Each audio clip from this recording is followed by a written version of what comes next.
আমাদের যুব সমাজ ঘুমিয়ে পড়েনি। তাদের অসমাপ্ত দায়িত্ব পালন করার জন্য তারা এই নির্বাচনকে সফল করে তুলবে ইনশাআল্লাহ, যে কোনো মূল্যের বিনিময়ে। এবং কেউ অন্য কিছু করতে চাইলে আমরা অনুরোধ করব জনগণ যেন নিজেদের অধিকারের পক্ষে মজবুত হয়ে দাঁড়িয়ে যায় এবং স্পষ্ট জবাব দিয়ে দেয়। আমরা আশা করছি জনতারই বিজয় হবে শেষ পর্যন্ত ইনশাআল্লাহ।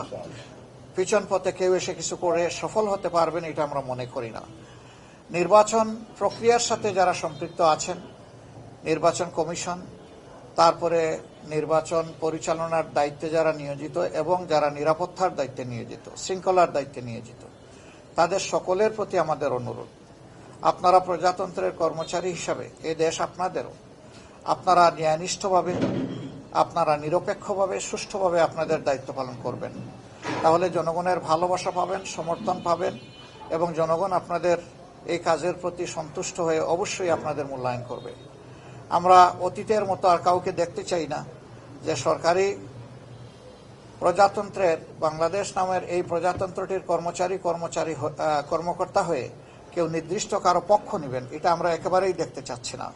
আমরা কারো আনুকূল্যও চাই না, আবার আমরা অন্য কাউকে আনুকূল্য দেখানো হোক সেটাও আমরা দেখতে চাই না। আমরা চাই সবাই নিরপেক্ষতার সাথে যার যার জায়গা থেকে এই দায়িত্ব পালন করবেন। এই নির্বাচনের দিনেও বহু ধরনের রিউমার ছড়ানো হতে পারে।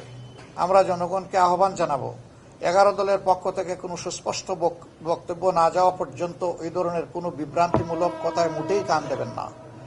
যারা পরাজয়ের ভয়ে ভীত সন্ত্রস্ত, যে কোনো পক্ষ যে কোনো কাজ এই ধরনের করতে পারে, মিথ্যা অপবাদ ছড়াতে পারে ভয়ভীতি সৃষ্টির জন্য, আতঙ্ক সৃষ্টির জন্য। কিন্তু না, সব কিছুকে জয় করেই ইনশাআল্লাহ আপনারা সেদিন আপনাদের ভোটাধিকার প্রয়োগ করবেন এবং ভোটের রেজাল্ট হাতে না নিয়ে আপনারা কেউ ফিরবেন না।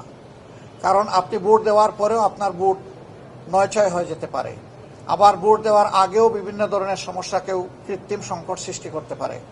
এই সব কিছুকে আমরা বিশ্বাস করি এই বীর জাতি মোকাবিলা করেই ইনশাআল্লাহ 12 তারিখের নির্বাচনকে সফল করে তুলবে এবং সেই নির্বাচনের মধ্য দিয়ে যে সরকার গঠিত হবে, এই সরকার হবে নূতন বাংলাদেশের সরকার, এ সরকার হবে জন আকাঙ্ক্ষার সরকার, এই সরকার হবে কৃষক, শ্রমিক, মেহনতি জনতা সহ মুটে মাঝি মজুর সকলের সরকার, সকল শ্রেণী পেশার মানুষের সরকার, নারী পুরুষের সরকার, শিশু আবাল বৃদ্ধ বনিতার সরকার।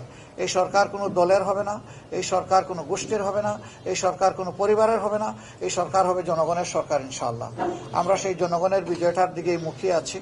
আল্লাহ রাব্বুল আলামিন একটি সুষ্ঠু নির্বাচনের পরিবেশ নিশ্চিত করে দিয়ে জনগণের আকাঙ্ক্ষা পূরণে আমাদেরকে সহায়তা করুন।